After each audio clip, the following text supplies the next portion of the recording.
Welcome back to the show. Now, spring is finally here, but so too is parvo season. And to help us protect our pets and give us some important tips on how to prevent this to prevent our pets from getting it, we have Dr. Melissa Thompson, who is our Second Chance Animal Trauma Hospital veterinarian.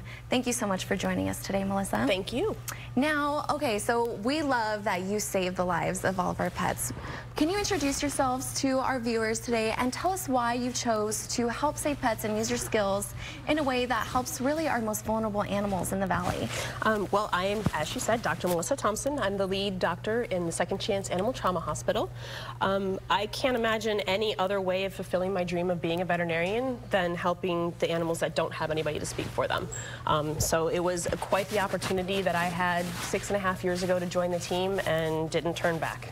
Oh my gosh, thank you so much. I think I can speak on behalf of everybody that we really appreciate everything that you do. Now, speaking of our pets, we have parvo season coming up, yes. Or as we know, the canine parvo virus. It's very deadly often, but we want to make sure that we're able to prevent that. Can you explain a little bit about what parvo is and what to look out for?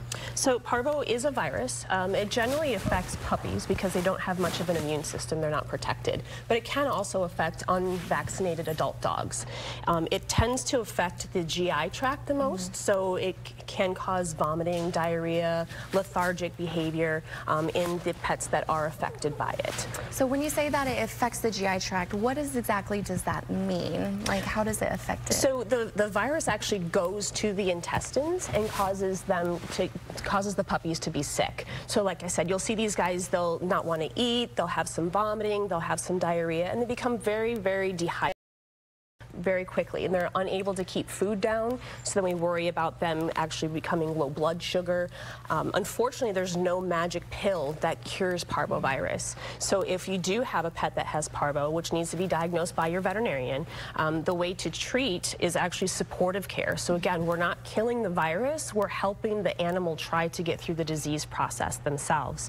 Unfortunately, we don't have a 100% success rate, not in our shelter and not in private practice either. So you're looking at around an 80% success rate, which I don't know about you, but I don't want to risk 20% chance that my dog might not make it through a disease. So the best course of action is to prevent with vaccination. Of course. Now, speaking of vaccinations, AHS also helps the community by providing these for them. Can you talk about our vaccinations and how they're so low cost and affordable? Yes, so every Friday in our public clinics, we do offer vaccinations. First come, first serve. It is $21. So I think that's a far cry, definitely worth trying to prevent your puppy from getting any sort of disease. Of course. Now, we definitely want to prevent this from ever happening so we don't have to treat it. What are some other things that they can do besides vaccinations? Like, are there any other tips that you have? Definitely when you have a little puppy that's not vaccinated, you want to try to not take them places out in the public. So we want to not expose them to the virus. So we want to stay away from any public places like dog parks or places where other dogs have been.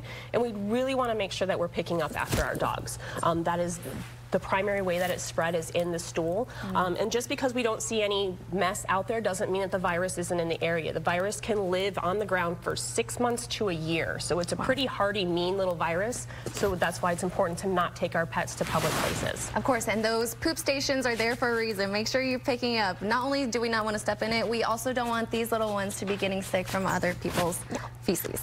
Nope. Thank you so much for joining us today. Thank you. And thank you for everything that you do. Come back, we're going to introduce you to this adorable parvo survivor, Cherry.